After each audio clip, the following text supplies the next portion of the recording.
What's going on, everyone? My name is Nicholas Merton here at DataDash, and today is August 5th of 2019. Well, folks, I hope you are having a fantastic day wherever you are. And in today's video, I not only want to spend some time to talk about the massive rally we have seen over the last 24 hours in cryptocurrency markets, but along with that, talk about the underlying reason as to what's fueling this rally. And it has to do with what we talk about here on the channel a lot, and that is the macro factors at play. There's a huge squeeze going on in Chinese and US markets that's causing a lot of fear and a lot of individuals looking for a hedge at the current moment. Now, we've got all of those things to discuss and more, but along with that, we've got a sponsored review with Tommy World Power, the founder of Energi, one of the projects I'm really excited about this year. So if you guys want, you can stay tuned for that. I definitely recommend it. It's going to be a good one. All right, so let's go ahead and take a look across the board on the market here, guys. Taking a look here, most cryptocurrencies are in the green outside of a few altcoins and stablecoins in the market. As we can see, though, the general trend here, as I'll keep pointing out, is that most cryptocurrencies are not outpacing Bitcoin. Now, I know some of you, for example, will know that REN, for example, which is leading the market right now, is one of the top 10s we talked about. Again, very interesting play that I'm keeping my eye on here. Decent volumes, trading on Binance, a decent few exchanges.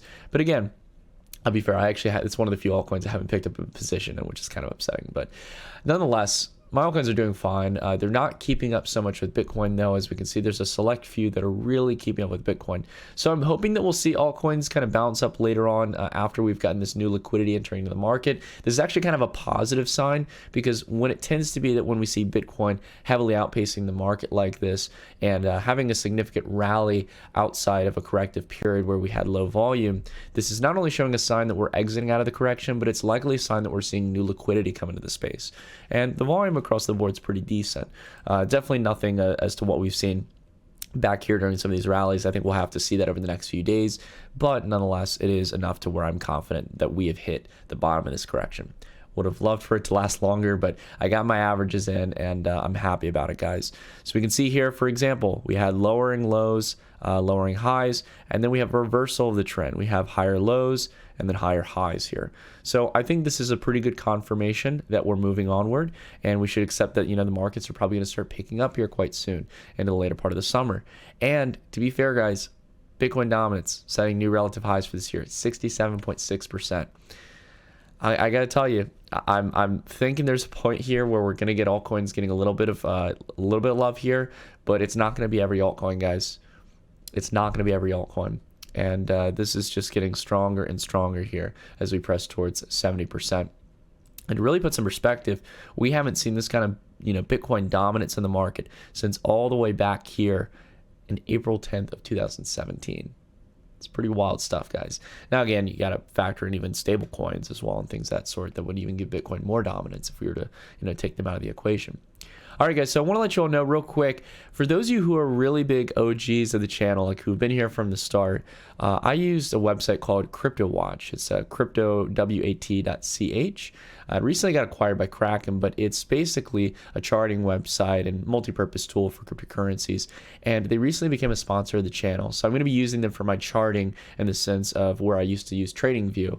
And honestly, it feels great to have them back as a sponsor of the channel because I love CryptoWatch. I don't know what kind of, kicked me off of it for a while and stuff. I think I was doing a little bit of stock trading as well, so I was using TradingView. But I got to say, I love CryptoWatch. You get like kind of this overview here of all kinds of different prices for most of the major assets. And we also be able to dive into doing some charting here as well as we normally do. And I want to spend some time to showcase why I really like CryptoWatch. CryptoWatch, for example, it has a really institutional look to it, and it also keeps things very minimalistic in this case. I really like the layout of it. And not to mention as well, you can actually have custom themes if you don't like the theme. They have different ones here, and you can actually build your own custom one, which is really cool. So I'm going to be using CryptoWatch in this case. And if you guys like what you see in this video, in this case, you guys can go down. There's actually, you get a free month after registering your first month on any of the plans that they have. So definitely check that out down below in the description. I'll have the links down below. But anyways, I want to go ahead and take a look here at the market, more specifically Bitcoin here. As we talked about, there were really three things we were looking for in the market. We were looking for a breakout in volume. We were looking for a cross on the 50-day and the 21-day moving average and the MACD cross. Three simple things, not overcomplicating it, not drawing crazy amounts of stuff on our chart, just keeping it minimalistic. And so far, those three things have been pretty much an accurate sign that we could go long. that we've broken out of the correction period. We are back up above the 50-day and the 21-day. Still at a pretty nice discount range compared to the highs here, and I think for where we're going later on in the year. Not to mention as well, we had a cross against the signal line here on the MACD. Moving averages crossed, and again we're starting to get some upward momentum. And then also as well, in the sense of volume here, we're slowly but surely looking like we're going to get a full breakout. I would say that even though we might have passed the descending line here, I want to see a big continuation here over the next 24 hours, pushing us up even higher, up towards 12,500. And again, with this kind of momentum in the market, I think we could really get it.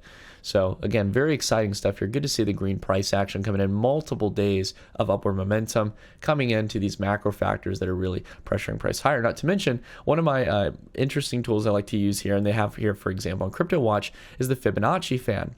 And this can give you a lot of good ranges where you basically take from the bottom here in price upwards to the high, and you can find some good ranges for where price may find support. And look exactly where we set the bottom here.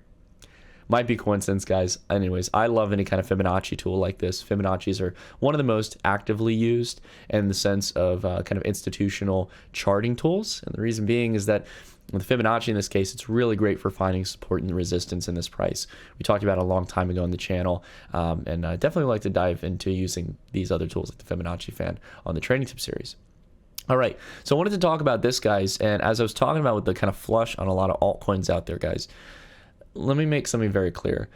This is a very, very great story. I recommend you guys look into this. I want to give huge hats off to CoinDesk and those in the kind of crypto journalist space who have actually tried to cover this story.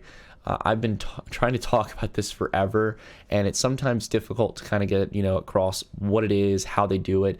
And this is the fact that 99% of ICOs out there are all in the same boat of being manipulated by people like this individual, who you can call as no other than an ICO pumper. He's basically someone who gets them listed on kind of no-name exchanges, gets them fake volume, gets them on CoinMarketCal, and gives the perception that an asset might be going up, that it's listed on all these exchanges, that it's trading all this volume, when in reality, there's no one trading it. And the sole fact of the matter is that they're providing fake volume and price data through either excessive market making or wash trading, which is illegal. So I'm going to leave this link down below, guys. I want you guys to read through this article. Anna from CoinDesk here did a really good interview with him, and they kind of summarized it through the article. You can watch the video if you don't want to read it. Really recommend you read through this. This is very important to understand why so many altcoins are going to get flushed out, right? So, and a lot of stuff like this happened, interestingly enough, during the dot-com bubble. All these a lot of fraudulent things happened during the dot-com bubble, very similar to this nature of propping up these kind of ICOs that came up overnight and raised a bunch of capital. All right, so I want to spend some time to get to the root cause of, talking about the market here. As we were taking a look here, for example, on Crypto Watch, we can see that most cryptocurrencies are not keeping up with Bitcoin at the moment. The only one that I could say that in the top 100 that's really doing as, I would say more the top 20 here. I guess we've got players like Ren outpacing Bitcoin, but why is it that Litecoin here, for example, is getting up close to Bitcoin? Well, some people would say that it does have to do with the fact that we just passed the Litecoin halving the other day. The block reward has dropped down to 12.5 Litecoin per block. So hats off to the Litecoin community. But I honestly don't think it's just this. I think that there is maybe some hype from this, and this is why maybe the price has gone back above $100. But I really think it has to do with something bigger. And it has to do with the fact that Bitcoin and Litecoin are going to be some of the biggest hedging plays going into the next few years. I think it is going to be akin to gold and silver, in the sense that silver to gold would be like Litecoin to Bitcoin, right? We can take a look here. Over the last few hours, markets are in a free fall. They're in absolute panic mode right now, with the not only increase in tariffs, but also the fact that the United States is not cutting back rates. I think this is, again, I think the tariffs are getting too much attention, guys. It is definitely huge on markets. I have no doubt. It's kind of like, I hate to kind of be biased or picky in a sense. I see it as number 2 in the sense of concerns here, because you can have as much tariffs as you want on the economy. The fact of the matter is that if global liquidity is shrinking, if the Fed is setting a standard where we're like, nope, we're not cutting rates, we're keeping it here, there is a matter of the valuation of currencies and the valuation of equity markets, due to the fact that other central banks can't ease as much, right? They can't keep up, they can't keep the punch bowl full. They can't keep stimulating markets because they have to compete with other central banks. And that's what happens when the Fed, for example, is remaining too hawkish. It's not just bad for U.S. markets, it's bad for all markets because it shrinks global liquidity. Dollars can move to other markets. Euros can move to other markets. It's exactly what happened in QE. A lot of global dollars actually went into U.S. markets over the last few years because liquidity flows like that. But we can see here where in China, for example, liquidity usually kind of stays in China unless they find methods to get it out of the country. We can see here that some of the major indices, not only in the United States, but also in China, are feeling severe pain here. So this is the daily chart here we can see on both the S&P 500 and also the China A50 futures. So both measurements of each other's markets, strict sell-off ever since the tariff news, as well as the Fed deciding not to cut rates, right? So this is going to really kind of apply pressure on the Fed, guys. We've talked about this before. I don't want to talk about it too much, but this whole kind of cat and mouse game between Trump as well as Powell in this case to keep markets going, to keep rates low, I think they're going to have to be forced in this case. If not, we can expect a recession sometime soon. But I wouldn't call this a recession. I call it a mere, slowdown right now. We're not even in full correction territory. I'd want to see 10% or more in this case for a real correction. And we could really use that. We could really use that right now, I think, especially in this environment. And this, to me, really reminds me, this kind of comes in tandem as well with the slowdown in Chinese data in the sense of their economy. I mean, we've been seeing slowing manufacturing numbers across the board, especially in the Eurozone, China, and even, I think, in some areas of the United States. But the major thing to me is that this reminds me of August 2015, that we could possibly really see a flash crash in valuations if this escalates with the tariff scenario, with the squeeze on global liquidity. It's enough to get me really interested. And I think this is really fueling the Bitcoin fire. But it's not just in equity markets that's fueling this fire for Bitcoin. No, it actually has to do with currency markets. Something very big happened today, guys. Something that a lot of people doubted would ever happen. And a lot of people said, even if it were to happen, it would happen years and years in the future. And that was the FX pair between the US dollar and the Chinese yuan reaching a ratio of 7. Now, I want to go ahead and, kind of talk about the significance of this. What does this mean? Well, this means the Chinese yuan is losing value to the dollar, or the dollar is gaining purchasing power against the Chinese yuan. We already know that China does devalue its currency. Right? This has happened, for a long time in the past. China has tried to prop up the devaluation of its currency to the dollar because it supposedly helps with exports in this case. That's the general kind of philosophy. It makes you more competitive in that case for exportings. But the thing is here, we can see the Chinese yuan pretty much every single time could never get past the 7-point mark here. And for the first time in a very long period of history, we have gotten that ratio back above there.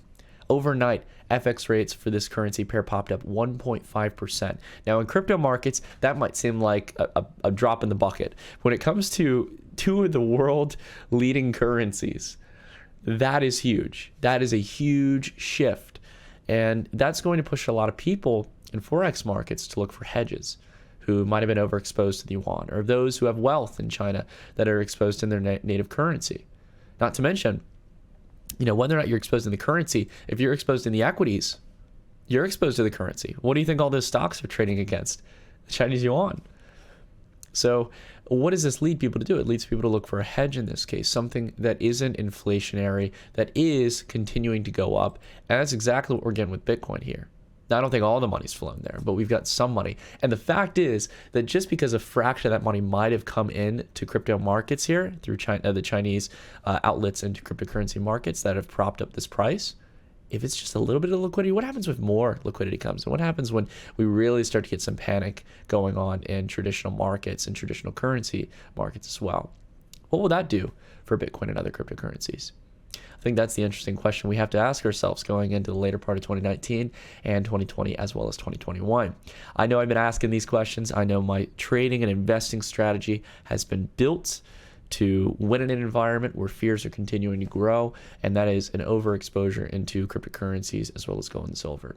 You guys have to determine if that is the path for you guys over the next few years. But until the next video, guys, thank you so much for watching, and let's go ahead and dive into this really interesting interview I did with Tommy World Power. Alrighty, everyone. So today I'm very lucky to be here with someone I've been meaning to talk to for some time. On today's interview, we're going to be sitting down with Tommy World Power, who is not only a fellow YouTuber in the cryptocurrency space, who I've had the fortunate privilege to get to talk to for some time, but along with that, also is heading up a new cryptocurrency project called Energi.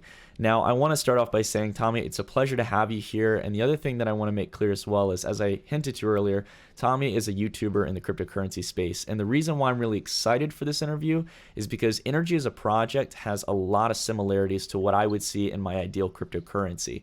So as I mentioned, Tommy, thanks for making the time to chat, man. It's great to have you here, and I can't wait to talk a little bit more.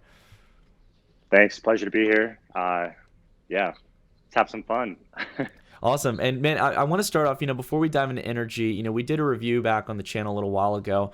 I want to talk to you about, kind of who you are and everything. I think some people might know you from seeing your YouTube videos. And then along with that as well, if they've heard about Energi, they've probably seen some of the marketing material from you guys talking about what you're doing. So could you give just like a brief background on your background? What got you into crypto and where you're at right now? It looks beautiful. Yeah, thank you. Well, I'm in Bali. Let me see if I can show this to your viewers here. I'm gonna try to move my tripod all at once. Here we go. There you go. Oh, got it. Okay. Yeah, check out this villa. That's beautiful, man. The nice thing about Bali and Thailand and these places, it's super cheap. So this villa would cost like $1,000 a day in California, like by the beach. Here it costs like $200 a day, which is not that bad. Yeah. So Bali, awesome. Thailand, Puerto Rico, or wherever else is a good flow. So that's the crypto lifestyle, you guys. If you guys want to get there, I've been in it for 6 years, and I got in at the worst time. I got in after the peak of the 2013 bubble, and I put a decent amount of money in, and it became it lost 90% of its value over the next year. But my alignment, my name Tommy World Power. I haven't really talked about this much. To pretty much anyone publicly, but my name Tommy World Power stems from my alignment with that. Almost a decade ago, I decided to, pursue the most powerful things in the world. That comes from a place of love. It's a place of taking responsibility. We're living in a day and age where there's so much opportunity out there. It's crazy, the access we have to technology and everything. Most people aren't aware of it. Everyone alive today, every one of you guys watching this, you're richer than the richest person in the world 100 years ago. But many people don't see that or aren't aware of that. But truly you are, the access you have to information. But it's all about what you focus on, where your alignment is, and that's where you'll find things. And so that's how I found crypto. It was inevitable that I would find it. I was keeping a list of the best investments in the world. I found it, and then I got in at the worst time you could, but I saw the value of it, and I kept buying it at the lows. Got Ethereum at $1, that type of stuff. So, and same as Unique, we've been YouTubers in this space for a while. We have that's the difference between us, I think, and a lot of other founders of projects who are just kind of new people who see the money and jump in. We actually know how the space works and what's going on, exploring all these projects. And that's what led me to create Energi. I saw this massive missing value, and everyone I talked to about it, like personally, would be like, okay, that's pretty cool. But also many people didn't get it. Even today, some people still don't understand. They still don't understand Energi. They don't understand the power of it. But more and more as it's going on, people are realizing our potential. I think part of that is now we have a treasury that, generates a potential of over $3 million a month to spend. And that's something that should be spent correctly too. Sorry for the long intro. No, dude. I think, Tommy, I think you hit the nail on the head a lot of things. It's good to learn a little bit about your background. I love how you, for example, you bought into the crash of Bitcoin, but lo and behold, the crash of Bitcoin is just a small bump in the road in the long journey. And, as you're talking about here, you not only created Energi, Tommy, but you also self-funded it. And I have to say, I really admire this because there are a lot of people out there who will jump the gun to say, hey, I have a great idea. Let me go raise $30, $50 million. sometimes much more money than that in the Yeah. crypto space, the valuations of entire startups. Uh-huh. But instead of going out there, you did similar to what I did with what I was working on a while ago called Project Genesis, where I decided to say, hey, I want to self-fund this and I want to put my money where my mouth is. And I think that's awesome that you took some of the wealth that you've generated, man, and you're working towards creating something that you believe is not only an ideal cryptocurrency, but along with that, as we'll talk about, I think one of the first things that's kind of exciting about Energi is that you guys have what you call an earn drop campaign. And you guys are aiming to airdrop basically, a massive amount of the initial supply out to individuals. It's not this game where, the people who got in early and investing and paid millions are owning 50% of the entire token supply, which can lead to pretty rampant manipulation of price and, illiquidity in that case. So I'm definitely curious, how does the earn drop campaign work? What's the objective there? Yeah, you nailed it. I mean, I have the same philosophy as you. I didn't do an ICO. I didn't.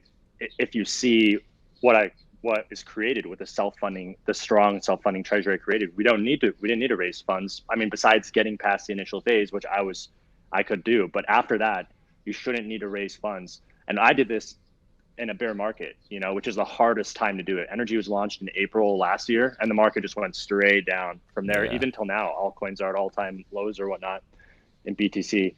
But yeah, the earn drop is exactly that. I wanted to get a wide distribution, and we have had our earn drops pretty much closed at this point. Are around 4 signups. It's like on a waiting list, so that's all pretty much done. But we are pending to give over $20 million worth of Energi out to people, which is quite a sum. But this is the way I chose to distribute it rather than doing an ICO. I didn't want the pressure of an ICO or anything like that either. I just wanted to get a good size initial community, and we've done that. If you guys go to our Discord channel, we have the most active Discord channel in all of cryptocurrency. It's our Energi Rain channel. It's also like a nonstop party and awesome, good vibes. So we created that foundation, kind of initial community to get things rolling. But yeah, as we have that, it's not just about that, of course. It's not just a hype community, but you also need to have the value components there. And the things we're doing in Energi are like every cryptocurrency too. Every single cryptocurrency should have a defense department. I mean, we take that really seriously. I don't know any other projects that do. EOS is the only one that kind of had something like that, but I think they kind of backed off on it. But we take it seriously. I mean, our users who have their funds, we want it to be protected. We have a defense team that's expanding. We research any hacks or scams that occur. We're going to implement ways of governance of freezing funds as well. If there is, like, we can investigate things and that type of stuff, as should be with any crypto. So sorry again. No, yeah, I mean, off tangent there, but this is in reference to the earn drop campaign in this case. In the initial stages, you want to make sure that people aren't abusing the system. You get it out into a fair amount of people's hands, and make sure that each time you're giving a little chunk of the currency supply, at least the initial supply, you're going to have someone who's going to be a warrior for the cause. And that's the whole thing. Like, I mean, it's again an alignment of kind of mindsets here that I see is that I've always believed, you can actually build a valuable currency in this case if you have a large enough community that sees value in the currency. And again, if you don't go through the route of ICOs, you can have a much more sustainable model of just simply having a treasury model. And I want to kind of talk about that, Tommy, because again, I always recommend, if you guys haven't, to check out. Now, if you guys did get into the earn drop campaign, make sure to go do your KYC. I think that's something that the team's been pushing kind of hard right now to make sure you guys get your free Energi. But along with that, the next thing that I always like to focus on is the treasury. Now, I think, Tommy, I'm curious, what really drew you to the treasury model. But I've known about Dash, for example, which you guys are a fork off of technically, the code source of the Dash network. I was a big fan of Dash and its treasury model from the start, but what really got me, kind of going around the idea was what they were doing in Venezuela. They were able, and just like you said, to succeed in a bear market by being able to 5x their merchant adoption to 5,000 global merchants, mostly in Venezuela, from a single proposal that they put on the treasury. And I think that that's really exciting. It shows that this is a model that can help scale it. And it didn't cost a dime from investors. There was no ICO conducted. So I'm definitely curious about, why you fell in love with the treasury model. And then also, how is it going to be unique in the case of Energi? Why does it stand out? I know you guys have a lot more resources to play with in regards to the currency supply in the treasury. Yeah, I think the treasury is necessary. Either a company has to generate revenue somehow, and they can either have a profit, a machine, or generating demand. But we're looking at the crypto space right now as of July 2019, and we are seeing what it looks like out there. And what it looks like is there's 1,000 altcoins that have failed to drive demand for their products. And a treasury, this is a good way to look at it. Like if you hire a genius like Vitalik and you pay him, 100 or 200 grand a year, is that guy going to add more value than he costs? I feel very strongly he can, if in the right direction. By the way, if you're watching this, Vitalik, I love you. No homo. I have a lot of respect and love for Ethereum. They did something innovative, and we are moving to that. We're moving to the Ethereum platform from Dash. So there's a couple parts to it. It's actually not just the treasury. Yes, you need to have funds, but you also have to have the right focus and execute on the correct things. And that's something that I take really seriously. There's some cryptocurrencies that have treasuries that have just huge treasuries, but they're not organized or executing correctly. So I think activities that are going to drive real demand are really important. And so that's why we're moving to the Ethereum code base, where we'll have our same masternode and treasury system, still generating basically millions of dollars a month to spend on whatever we need. But we're also going to focus on high impact stuff. Venezuela is a big market. I feel bad for those people there. They're suffering because of their currency, and there's other countries in the world that are the same. In China, they have a QR code everywhere. You could just scan your phone QR code and pay. That's the future of money. That's where it's all going to go in 5 or 10 years. Same thing here in Bali, or I think the States and Western world will be a little bit slower to catch on. But these places where most people don't even have a credit card anyway, they're just paying with cash. If you just have a QR code, that's the way to go. So pursuing real adoption and pursuing real demand, and that's what I pay attention to for Energi. Also, the Energi X. So the future of exchanges, this is huge, are no-fee exchanges. This throws the whole exchange model that currently exists out there on its head. All the stock exchanges around the world. But you can have every major asset in the world mirrored in crypto and traded with zero-fee exchange. That will become the most powerful exchange in the world. And that's kind of on the roadmap for Energi. I mean, so these are how obviously an exchange is not a cheap endeavor to create, just the maintenance of an exchange is 6 figures a month, but to have a well-run exchange, I should say.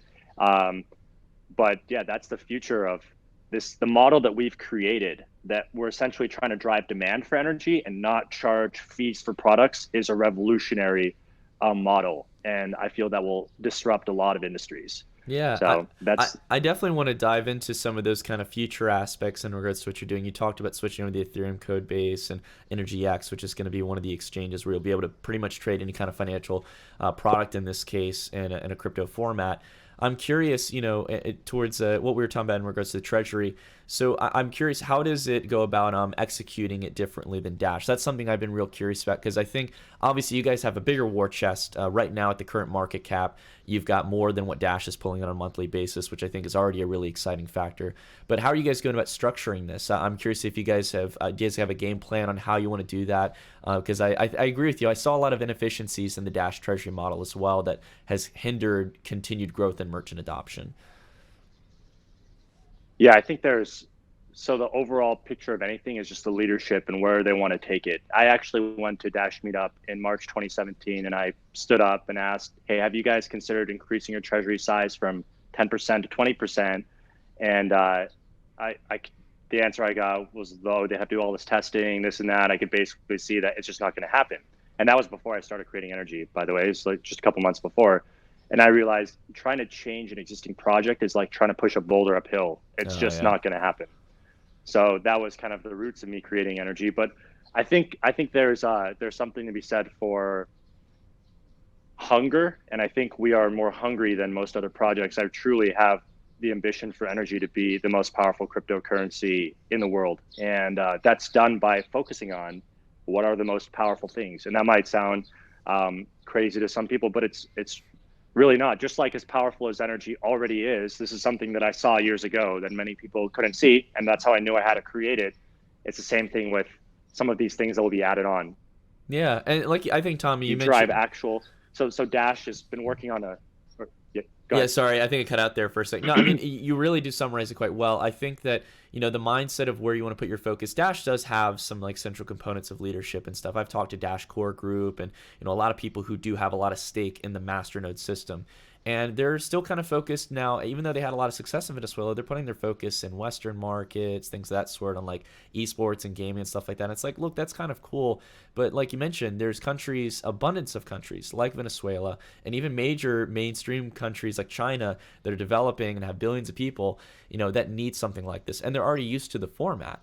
But they are working in a cash-based society, or they're working in, again, something where they're digitally transferring value with QR codes. And I think that's the market we need to tap into to provide them ultimate financial freedom. And then the case of this, so we've talked about the airdrop and the treasury, trying to kind of hit the big kind of ballpark areas.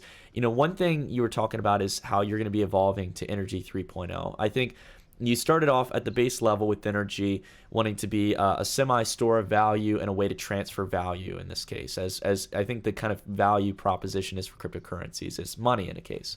But to evolve money as well is kind of the next thing we have to look forward to. And I think that's what you're doing with Energy 3.0, because when you do switch to the Ethereum code base, this is going to allow you guys to have smart contracts. So I'm curious, what's the time frame for that? And then also, what are some of the exciting things you'll be able to do with smart contracts? What are some of the use cases that you envision Energy being useful for? Yeah, great question. And I'll mention too, I have a lot of love for Dash. Evan's a genius, and he created some pretty innovative stuff. Absolutely. Too. I've just optimized it pretty significantly. Yeah, 3.0. So that's our smart contract platform, Ethereum. I actually would have launched Energy as that alone, but I needed the treasury to grow, and obviously it takes a while to do development. But we've been developing that for almost 3 quarters, and we are pretty much we're like an internal testing phase. So that's gonna just open up everything Ethereum can do with Energy. I see as one of the most powerful things of that is any use case that's really strong in Ethereum, we would just absorb. So for example, makers DAI, we might just have a team, we might just have a 5 to 10 man team there who's essentially creating the same thing on Energy. We'll have a stable coin built into it. That's one of the biggest use cases on Ethereum right now that will tie into our exchange. We're actually gonna have Energy Gold, which is backed by gold. I'd rather not back it by the dollar, I'd rather back it by gold. You can create an asset like that. Yeah, that ties to our Energy X. There's going to be decentralized storage. So I've looked a good amount at like EOS and stuff. EOS, you can store directly on their blockchain, right? There's storage, you can buy RAM. But really with Ethereum, you can plug in unlimited storage into that and really host like a decentralized YouTube or whatnot, or something like that. So it's those types of technologies that are still in their infancy. They haven't got big, but anything that is gaining traction, we're happy to absorb those technologies within Energy. So in other words, anything that's big on Ethereum, we will absorb into Energy. And we have because of the design that I created with Energy, where we have this very powerful self-funding model, we have the resources to absorb any technology. And I keep my eyes out, and I welcome from our community and from outside, anyone who sees this powerful idea or something. But we're keeping our eyes out too. Anything that's big will absorb into Energy. One thing I will say, again, I know I mentioned this a bit earlier, but defense, it's kind of, as the founder of a crypto, I see the hacks and scams occur, and we fight it hard, but that's something really every crypto, again, should have. Every cryptocurrency, Dash, Ethereum, none of these guys have a defense force, and it breaks my heart to see these scammers having a go around, but they're not going to get away with it on Energy. We're going to minimize that as much as possible, and our cybersecurity is very good too. It's crazy. Like we identify who the hackers and scammers are, and anything major, we can do something about that. Anyway, sorry. No, I think that's good. I've never heard a crypto project be concerned about that, and I'm curious about how you guys go about doing that and everything. And I guess it depends on the scenario, but I'm definitely interested in that. And speaking to what you're talking about, Tommy, like, again, with this vision of being able to absorb previous existing projects and onboard them in this case, I mean, if you guys are using a relatively similar code framework to Ethereum, if it's going to be based around Solidity and some of the languages that people are familiar with, a lot of these projects can move over. And that's the cool thing about being open source. And I was curious to ask you, and I'm glad I guess you kind of answered it by talking about MakerDAO. I was going to be curious if you guys were working not only towards a stable coin, but pushing towards the DeFi movement. Because what I've seen with Ethereum over the last year is that, and it was even the talking point at Consensus, was that DeFi is the focus right now. And anyone who watches my channel just knows I ramble on about it from time to time. I think it's actually the one valuable use case that's come out of Ethereum. So I'm glad you guys are focusing on stable coins, hopefully focusing on the things like Compound, a lot of the lending platforms. With Energi, for example, you guys are obviously tapping into decentralized markets and trying to provide, again, not only ways to store value stably through dollars and gold, but also through being able to possibly track traditional financial assets, and other kind of commodities in different financial markets, which I think is really cool. Yeah, exactly. And these things are resource intensive too. I mean, some of these endeavors, get developers cost, say for instance, 100 grand a year, depending where you hire from. But if you want a team of developers, like a 5 to 10 man team, it adds up. So the way I approach Energi is just get the foundations right first, which we did. We got the treasury down. We made it through the hellish bear market we went through. Those were some tough times, but now Energi is really coming to light. Yeah, it was. I was not expecting it to be that bad. It was, but it is what it is. This was the second major one I went through, so I'll chalk it up as a lesson. Anyway, but regardless of which, yeah, these things require resources, and I've seen all these ICOs that raise money. I've been really underwhelmed at the lack of, just across the board. Where's the stuff, right? It's actually like a twilight zone for me. Like when I look back at summer 2017 to the end of 2017, there was like so much going on and so many promises and stuff. And then everything kind of froze. It was a new paradigm. Here we are, like a year and a half. Everyone was so confident that there was literally going to be this tokenized economy and thousands of different winners. And I sat there and I was like, look, I know a lot of these are going to fail, but I honestly had confidence that some of them could come through. I believe that, and I still do believe you're going to have like a few key players in the space, but I saw these use cases for blockchain, and again, development takes time, obviously. I think a lot of us had high expectations, but I mean, at the same time, for the amount of money and resources that a lot of these projects have already burned through, I mean, it's just astounding to see the lack of development. But man, I'm curious, in this case, staying on a positive note towards what you guys are doing. I want to say, no. I think, Tommy, I think you guys have done great so far. I'm extremely grateful that you self-fund your project. Again, been there, know the difficulties of putting up your own money in that case. I appreciate it, man, and keeping tuned to what you want to build and what you see as valuable. In the sense of, obviously there's the airdrop campaign. If those who are able to registered, definitely go check it out, guys. Make sure to do the KYC so you get your coins on it. But along with that, I wanted to mention as well, how can people get engaged, with the Energi communities? I know you mentioned the Discord as well. Is there any other good platforms that people can go to? Yeah, Discord's where our community mainly hangs out. The Energi Rain channel, it's like constantly we have just energy pouring out to people who are actively chatting there. So yeah, so it's literally like hard to keep up. There's a 2-minute cooldown on the channel right now, and it's hard to keep up. We're probably going to expand that into eventually different languages for each reign. So we have like global communities, and that's going to need 50 CMs by that point. We currently have about 10 CMs or so that are on payroll, and that's going to expand over time. I want to mention something that I think is really important. I want you guys all to know, I didn't need to make Energi. I was already financially comfortable without Energi. And for those of you guys who don't know as well, the biggest way financial change your life is the first couple $100 grand that you have. My dad says as well, when you're going through the ocean, you don't need a ton. You just need 2 inches or an inch or whatever between you and the water, and you can go wherever. You don't need a ton. And we, like our phone, if I had all the money in the world, I couldn't buy 100 years ago. I could not buy the phone I have today. And so this ties into everyone realizing how wealthy we are. I didn't create Energi for the money. I created it to change the world. So if you guys understand what I created with the treasury, we have 400,000 coins coming out per month. As Energi continues to grow in price, consider what that can be. This is not price speculation, but just for example, Energi at $100 is a potential power of $40 million a month. It's $500 million a year. That's our potential, and we're not going to use all that. But this is the direction that that we're going in. And I guess I'll just share this with you guys. Down the road, in the 5 to 10 year mark, I would actually like to buy an island and create a sovereign state. So that's a ways down the road. That endeavor alone is probably something that costs in the range of $1 billion. But I figured I'd just share it. I think a lot of people have talked about that kind of stuff and like it. But this is how you make it happen.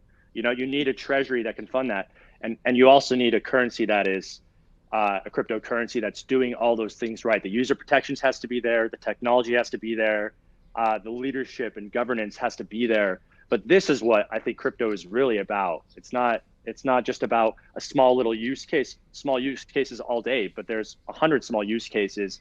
They have to be under kind of, I see them under an umbrella. The reason why I see Energi as a leader in this is we're going to protect all our users and applications that function within us. Like Maker's DAO right now, if there's a major hack, and what are they going to do? They're going to appeal to the Ethereum miners. Hopefully we all saw what happened with the DAO back in 2016. That was a disaster. I was active at the time on Reddit and stuff. That was a disaster. There's got to be governance in place for that. So that's why I think a lot of these apps will just want to be under an organization that has leadership, that has protocols in place for these types of things. That's where I see the future of crypto going, and I see Energi being a leader in that. Well, Tommy, you're taking and your ambitions Liberland and taking it to the next level with Energy Island. And not to mention, man, I mean, you've got a lot of ambitions on the roadmap. And like you said, it's not going to be easy. But, man, you've gotten this far. And I got to say, very impressed by the vision. So thank you, man, for making the time. Appreciate you coming on, Tommy. And hopefully we can have you on back in the future to talk a little bit more about what you guys are doing, maybe some updates on what's been going on at Energi. But above all, man, it was a pleasure to talk to you. Thank you for making the time. Yeah, sounds good. Thank you for having me, Nick. It's a pleasure. I feel the good vibes. Yeah, and I'll catch you guys all later.